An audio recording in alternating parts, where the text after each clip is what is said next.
So today we're going to look at ASTA Power Project, and this is the Windows application open on screen. And here we have a standard Windows Microsoft Ribbon interface, which is familiar to many people, and a lot of the learning curve has already gone up because we've got all the standard shortcuts for copy, paste, fonts, etc. So much of it is already familiar. So I'm going to go to the new file menu option and choose new to create a new project. And at this point we can base a project on a template, and we supply many different templates for different circumstances, and this helps you create a project very quickly.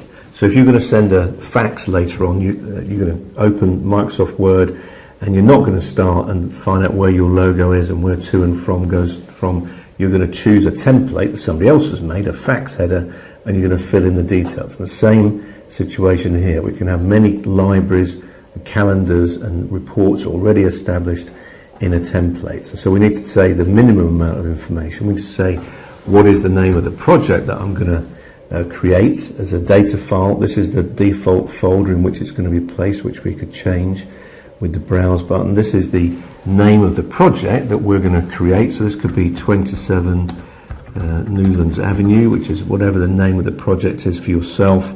And what is the start date of the project? So I'm going to start this in the future, because that's when it would happen, and we can then click on the create button and create a new project based on this template. So the template file is copied and it's presented on screen in this format. So we can see at this point that there are three main areas of the screen. There's the area on the left hand side over here, which is the project view, and so this is gives us access to the library of information that we've created previously, which has been placed in our template. So I've already got some resources pre-created in this template, so we can interact with this. Any activity in the program can reference any item in any library.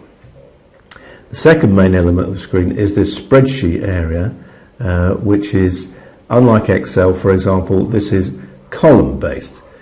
So everything in this column is going to reference a piece of information that we can choose from a large list, and we group data items, data fields under headings where they're useful, so we get lots of information, more information than you usually get with other comparable systems, and some very useful ones as well. On the right hand side we have the main bar chart area. We try and make this as large as we possibly can, and to that end we can turn off, suppress temporarily the project view on the left hand side. So using this tool button at the bottom of the screen, we can just delete temporarily the project view, making the bar chart area as large as possible.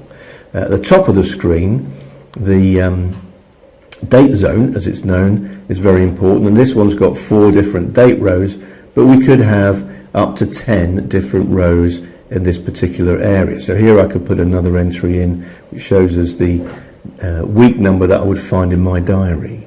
You change the scale in Power Project by putting the mouse on a tick mark, holding down that tick mark and dragging with the mouse. So you can scrunch the scale down so we can see a lot more information on screen, or we can zoom it out and see what's happening next week. And interestingly, we can have a number of different scale zones.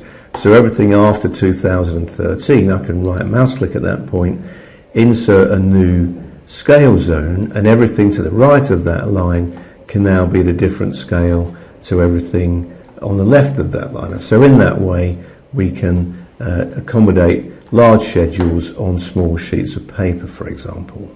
So the user interface is being explained. There's also a dialog at the bottom of the screen where we can fill information on tasks by filling in a form. You can make that stick on screen, or you can just get it to pop up when you need it. And also at the foot of the screen there's a status line which gives us information as we work, and we can edit in that line, as we'll see later on.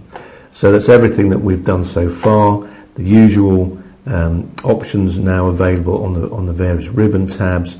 We can save that information, but also we can save as or open that information from other sources. So if you had information that somebody provided from, let's say, Microsoft Project, if they save it in an XML format, you can open it in Power Project. Everything that you have got in Project will be in here. Similarly, if you've got a Primavera P6 program, you can open it directly from a data file that's been produced from Primavera.